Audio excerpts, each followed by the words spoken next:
आप सभी लोगों का डिप्लोमा क्लास में स्वागत है। आज हम देखेंगे समांतर चतुर्भुज के नियम का आधारित कुछ प्रश्न। पहला प्रश्न आपके सामने है।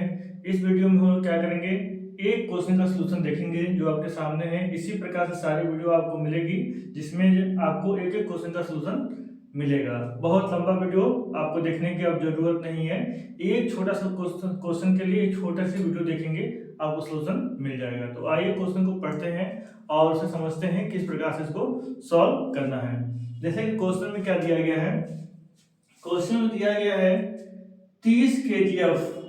ठीक है, क्या दिया गया है 30 kgf। केजी का मतलब समझ रहे थे हम लोग, kgf क्या चीज है। केजी का मतलब समझते हैं क्या है, ये एक वेट है, भार है। लेकिन जब यफ लग जाता है इसका मतलब क्या होता है, इसका मतलब होता है कि इस भार को, ठीक है, हम बल के फॉर्म में प्रयोग कर रहे हैं, बल के रूप में इसका प्रयोग कर रहे हैं। ठीक है, अगर इसकी जहां पे न्यूटन लिखा होता तो आप समझ जाते हैं 30 न्यूटन किसकी बात कर रहा है, बल की बात कर रहा है। तो यहाँ पे अगर न्यूटन की जगह पे केजीएफ लिखा हुआ है तो हमको ये समझना है कि भार को जो है बल के फॉर्म में प्रयोग किया गया है।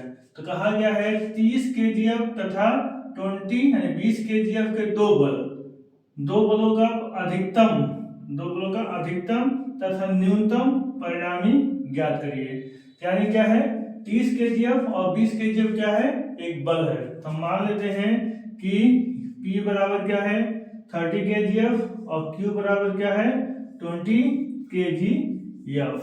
ठीक है, इसका परिणाम निकालना है, क्या निकालना है, रिजल्टेंट निकालना है। कब निकालना है, जब अधिकतम हो, बलों का मान अधिकतम हो तथा न्यूनतम हो, तब निकालना है। तो हम लोग जानते हैं, क्या जानते हैं, अगर दोनों बल एक ही दिशा में लग रहे हो, P भी इसी दिशा में लग रहा है और Q भी इसी दिशा में लग रहा है, तो इसका परिणामी रिजल्टेंट क्या आएगा, मैक्सिमम आएगा। यानी क्या आएगा, P प्लस Q आएगा। क्यों आएगा, ये हम लोग पहले ही पढ़ चुके हैं। P प्लस Q ये कैसे आएगा, हम लोग इसको भी देख सकते हैं। क्योंकि यहाँ पे क्या हो जाएगा, जो थीटा की वैल्यू होगी, दोनों बल के बीच की जो दोनों बलों के बीच का जो कोण होगा वो जीरो होगा। इसको अल्फा दिखाते हैं, अल्फा इक्वल टू जीरो आएगा। कैसे आएगा इसको हम देख लेते हैं, फिर सॉल्व करते हैं। देखिए, हम जानते हैं कि रिजल्टेंट निकालने के लिए फॉर्मूला क्या होता है, R equal to P square plus Q square plus 2pq cos alpha. तो अल्फा यहाँ पे क्या हो जा रहा है, जीरो हो जा रहा है। तो कॉस अल्फा इक्वल टू क्या आएगा, कॉस 0 डिग्री। इसका मान क्या होता है, 1 होता है। ठीक है, तो यहाँ पे क्या हो जाएगा, under root P square plus Q square plus 2pq, यहाँ पे क्या हो जाएगा 1, यानी कि 1 लिखने की जरूरत नहीं है, इसको हटा देंगे। तो ये फार्मूला होता है, किसका फार्मूला होता है, p प्लस क्यू का होल स्क्वायर का इक्वल टू r है। तो ये बाहर निकलेगा क्या आ जाएगा, r equal to P plus Q आ जाएगा। आ गया ना, कब, जब अधिकतम है, क्या है, अधिकतम की बात कर रहे हैं। अधिकतम कब होगा, जब दोनों एक ही दिशा में काम करेगा।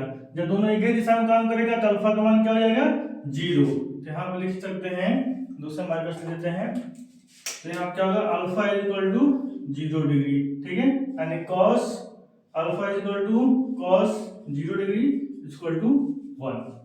ठीक है, तो यहाँ पे अधिकतम के लिए अब क्या मान आ रहा है, R equal to P plus Q. तो यहाँ पे P का मान कितना है 30 और Q का मान क्या है 20। तो R इक्वल टू कितना आ जाएगा, R इक्वल टू आ जाएगा 50 kgf। kgf में दिया है तो आंसर भी kgf में निकाल देंगे। ठीक, एक सोल्यूशन निकल गया। अब बात करते हैं हम लोग दूसरे सोल्यूशन की, किसके, न्यूनतम के लिए। अब किसके लिए बात करेंगे, न्यूनतम के लिए बात करेंगे। तो न्यूनतम के आप देख लीजिए, न्यूनतम कब लगेगा, जब एक तरफ P लग रहा हो, उसके अपोजिट डायरेक्शन में क्या लग रहा हो, Q लग रहा हो। तो रिजल्टेंट क्या आ जाएगा, P माइनस Q। ठीक है, यानी अल्फा कितना बन रहा है यहाँ पे 180 डिग्री। अल्फा कितना बनेगा 180 डिग्री, यानी अल्फा का एंगल कितना हो जाएगा 180 डिग्री। ठीक है, अब इसे डायरेक्ट भी याद करके लगा सकते हैं, नहीं तो फिर क्या करना है, एग्जाम में जितना भी से करके आएंगे उतना ही अच्छे नंबर आपको मिलेंगे। तो हम फिर से यहीं पे क्या कर लेते हैं, यही फॉर्मूला लगाते हैं, R equal to under root P square plus Q square plus 2pq cos alpha. यहाँ पे अल्फा का मान क्या रखेंगे, अल्फा का मान रखेंगे 180 डिग्री। ठीक है, तो P square plus Q square plus 2pq cos 180। Cos 180 का मान कितना होता है, यहाँ लिखेंगे cos alpha is equal to cos 180 और कॉस 180 का मान -1। ठीक, अगर आप नहीं जानते हैं तो आप कैलसी यूज कर सकते हैं, कैलकुलेटर, वहां से उसको निकाल सकते हैं डायरेक्ट। ठीक है, तो क्या हो जाएगा, P square plus Q square plus 2pq -1, -1 का मल्टीप्लाई होगा तो यहाँ पर -1 हो जाएगा, तो under root P square plus Q square -2pq। ये किसका फार्मूला होता है, ये फार्मूला होता है p माइनस क्यू का होल स्क्वायर का। ठीक है, तो बाहर आएगा तो अंडर रूट हो जाएगा r equal to P minus Q.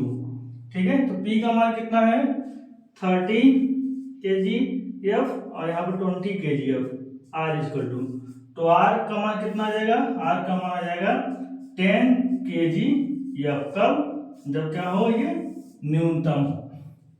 ठीक है, तो ये न्यूनतम का कैसे निकाला गया,